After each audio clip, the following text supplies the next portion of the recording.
உட்கார்ந்து ஞானம் பெற்ற மரம்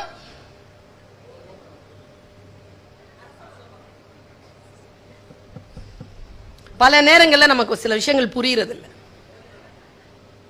யாரோ ஒருவர் சொல்லுவதை சொல்லிக்கொண்டே இருக்கிறோம். நாம எதுவும் சிந்திப்பதே இல்லை. அரச மரம் எந்த போதனையும் தந்துவிடவில்லை. தெளிந்த மனதோடு அந்த மரத்தின் கீழ் உட்கார்ந்த காரணத்தினால் தான் ஞானம் அடைந்ததை, அதற்கான போதனையை அது தந்ததனால் அது போதி மரம் என்று பெயர் பெற்றுக் கொண்டது. புத்தகங்களும் அப்படித்தான். பல்வேறு நிலையிலே அவை சும்மா கிடக்கின்றன.